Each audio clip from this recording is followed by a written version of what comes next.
الشیطان اللعین الرجیم بسم اللہ الرحمن الرحیم وصلی اللہ علی محمد وآل بیتہ الطیبین الطاہرین المعصومین۔ بارگاہ ملکوتی امیر المومنین صلوات اللہ وسلامہ علیہ سے احکام شریعت میں پانی کے احکام کا درس نمبر 2 لے کے مومنین کرام کی خدمت میں حاضر ہوں۔ سلسلہ گفتگو مطلق اور مضاف پانی کی تفصیل میں تھا، اور مطلق اور مضاف پانی کی تعریف اور اس کے چند احکام کو مومنین کرام کی خدمت میں بیان کیا تھا۔ آج کے درس کا پہلا سوال یہ ہے کہ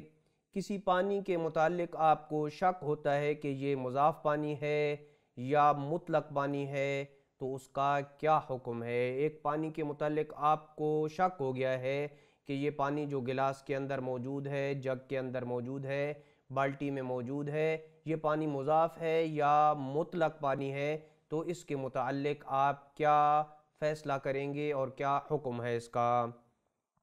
جواب یہ ہے کہ اگر پانی پہلے مطلق تھا اور اب آپ کو شک ہو گیا ہے کہ یہ مطلق ہے یا مضاف ہے،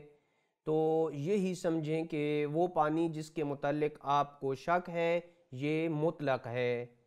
اور اگر پہلے پانی مضاف تھا اور اب آپ کو شک ہو گیا ہے کہ یہ پانی مطلق ہے یا مضاف ہے، تو اسے مضاف ہی سمجھیں گے، اسے مطلق نہیں سمجھیں گے۔ لیکن ایسا پانی جس کے متعلق کچھ بھی آپ کو پتہ نہ ہو، جس کی سابقہ حالت کے متعلق آپ نہیں جانتے ہیں کہ وہ پہلے مضاف تھا یا مطلق تھا، تو اس پانی کا کیا حکم ہوگا؟ تو جواب یہ ہے کہ اس کے مضاف والے احکام ہوں گے، اس پانی کے اوپر مضاف کے احکام لاگو ہوں گے، حتیٰ کہ احتیاط واجب کی بنا پر اگر وہ قر یا اس سے زیادہ مقدار میں ہی کیوں نہ ہو، تب بھی اس کے اوپر مضاف پانی کے احکام ہی لاگو ہوں گے۔ لہٰذا اگر اس میں معمولی سی نجاست بھی گر جائے تو اس پانی کو نجس شمار کیا جائے گا۔ آج کے درس کا دوسرا اہم ترین سوال کہ مضاف پانی کے کیا احکام ہیں، کیا حکم ہے مضاف پانی کا؟ جواب یہ ہے کہ مضاف پانی سے وضو اور غسل نہیں ہوتا ہے، اور نہ ہی مضاف پانی کسی نجس چیز کو پاک کرتا ہے۔ آپ کا کپڑا، برتن، ہاتھ، بدن یہ نجس ہو گئے ہیں، یہ مضاف پانی سے پاک نہیں ہوتے ہیں، اور مضاف پانی میں نجاست کے ملنے سے مضاف پانی فوراً نجس ہو جاتا ہے، چاہے اس کی مقدار قر سے زیادہ ہو، اور نجاست ملنے کی وجہ سے خواہ قر پانی میں کسی قسم کی کوئی تبدیلی بھی نہ ہوئی ہو، یعنی اس کا رنگ، بو اور ذائقہ تبدیل نہ ہی ہوا ہو، ہلکی سی نجاست بھی جو ہی مضاف پانی کے ساتھ ملے گی تو مضاف پانی نجس شمار ہوگا۔ لیکن مضاف پانی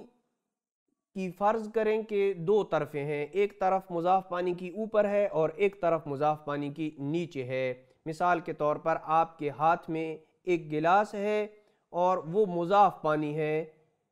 ایک تربوز کا جوس ہے، سیب کا جوس ہے جو گلاس پانی کا بھرا ہوا ہے اور یا جوس کا بھرا ہوا ہے، آپ نے کسی کافر کے ہاتھ میں انڈیلا۔ اب پانی کی دو طرفیں ہو گئی ہیں، ایک طرف وہ کہ جو گلاس کے اندر ہے اور ایک طرف وہ کہ جو کافر کے ہاتھ کے اوپر پڑ رہا ہے، ایک نیچے طرف ہے ایک اوپر طرف ہے۔ تو ایسی صورت میں وہ طرف کی جو نجاست کے ساتھ مل رہی ہے، یعنی پانی کا وہ حصہ جو گلاس سے نکل کے کافر کے ہاتھ کے اوپر پڑ رہا ہے، وہ طرف نجس ہوگی، اور وہ حصہ کہ جو اوپر ہے یعنی گلاس کے اندر والا پانی ہے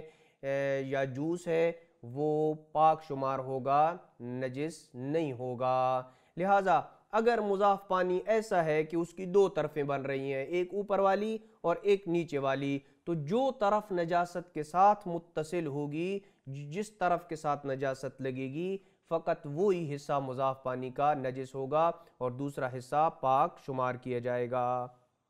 اگلا سوال یہ ہے کہ کیا مضاف پانی جیسے شربت یا عرق گلاب اگر نجس ہو جائے تو اسے پاک کیا جا سکتا ہے یا پاک نہیں کیا جا سکتا؟ جواب یہ ہے کہ مضاف پانی کو پاک کرنا ممکن نہیں ہے۔ آپ کے ہاتھ میں گلاس میں ایک جوس تھا، سیب کا جوس تھا، انار کا جوس تھا، تربوز کا جوس تھا، وہ نجس ہو گیا ہے تو اسے پاک کرنا ممکن نہیں ہے۔ البتہ یہ تب پاک ہو سکتا ہے کہ جب یہ کر یا جاری مطلق پانی میں مخلوط ہو کر خود مطلق پانی بن جائے، یعنی یہ پانی، مضاف پانی جو آپ کے ہاتھ میں ہے، گلاس میں ہے، جگ میں ہے، یہ نجس ہو گیا ہے اور اب یہ کسی دوسرے پانی سے مخلوط ہوا ہے، اور مخلوط ہونے کی صورت میں یہ جاری پانی بن گیا ہے کہ جو مطلق پانی کی قسم ہے، یا کر پانی بن گیا ہے جو مطلق پانی کی قسم ہے، تو اس صورت میں وہ مطلق پانی بن جانے کی وجہ سے وہ پاک شمار ہوگا۔ آج کے درس کا آخری سوال یہ ہے کہ اگر واشنگ مشین میں کپڑے دھوتے ہوئے پانی کی بو کپڑوں جیسی ہو جائے، کپڑوں کی ایک خاص قسم کی اسمیل ہوتی ہے، جب آپ کپڑے واشنگ مشین میں ڈالتے ہیں تو پانی کپڑوں کی اسمیل کی وجہ سے تبدیل ہو جاتا ہے، اور کپڑوں کی جو اسمیل ہے وہ پانی کے اندر چلی جاتی ہے، اور پانی کی بو جو ہے وہ کپڑوں کی بو اور اسمیل کی طرح ہو جاتی ہے، تو کیا وہ پانی بھی مضاف شمار ہوگا یا اسے مطلق ہی سمجھا جائے گا؟ جواب یہ ہے کہ اس طرح پانی مضاف نہیں ہوتا ہے، کپڑوں کی اسمیل بے شک پانی کے اندر چلی جائے، اس سے پانی مطلق ہی رہے گا اور مضاف نہیں ہوگا۔ اس پانی سے آپ کپڑوں کو پاک بھی کر سکتے ہیں اور وضو غسل کے لیے بھی وہ پانی استعمال ہو سکتا ہے۔ وصلی اللہ علی محمد وآل بیتہ الطیبین الطاہرین المعصومین۔